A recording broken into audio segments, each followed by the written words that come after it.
कि हरिवंश जी का चुनाव था ये उपसभापति के रूप में। वैसे इनको राज्यसभा सदस्य आए कम ही समय हुआ था, लेकिन हमें जनता दल यू से ये तय हुआ कि उपसभापति बनेंगे।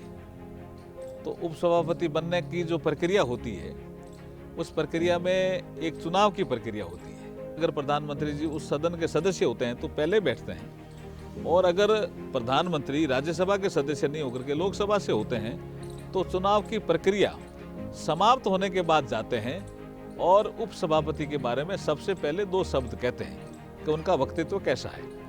तो मेरी ड्यूटी लगी थी उनको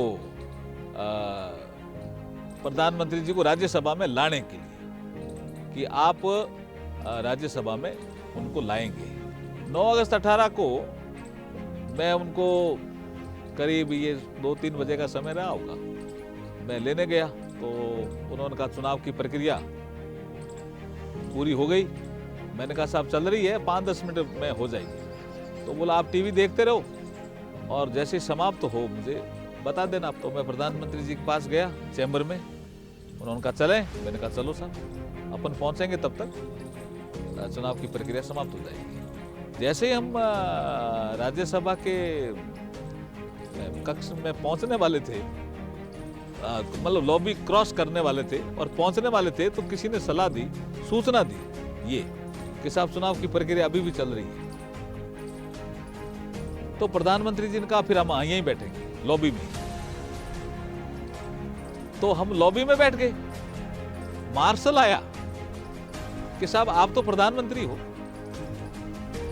आप अंदर जा सकते हो, आपको अंदर जाने को अलाउ है। तो उन्होंने एक प्रश्न किया, प्रति प्रश्न, जो मुझे अभी भी याद है।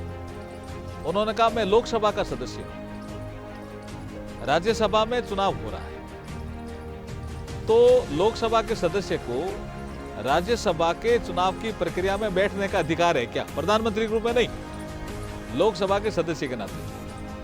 तो उसने रूल देख करके कहा कि आप बैठने का अधिकार तो नहीं है, लेकिन प्रधानमंत्री अपवाद स्वरूप बैठ सकता है अगर चेयर अलाउ करे तो। उन्होंने कहा मैं अपवाद स्वरूप क्यों बैठूं, मुझे नियम नहीं तोड़ना। और वहीं बैठे रहे और हम बातचीत करते रहे। कम से कम मुझे लगता है 20 मिनट लगे होंगे, 20 मिनट। और मैं प्रधानमंत्री जी की सादगी, संसदीय परंपराओं के प्रति कमिटमेंट, मैं संसदीय जो नियम बने हुए उनको नहीं तोड़ूंगा, ये संकल्प, ये देख करके मैं रोमांचित हुआ। और हमसे कई बातें की उस दौरान। फिर और भी कुछ लोग आ गए, उन्होंने कहा आप तो अंदर जा सकते हो। बोला मैं नियम तोड़ना है ना, अंदर जा सकता हूं, मैं नियम क्यों तोड़ूं? उन्होंने एक बात समझाया भी कि भी लाल बत्ती है,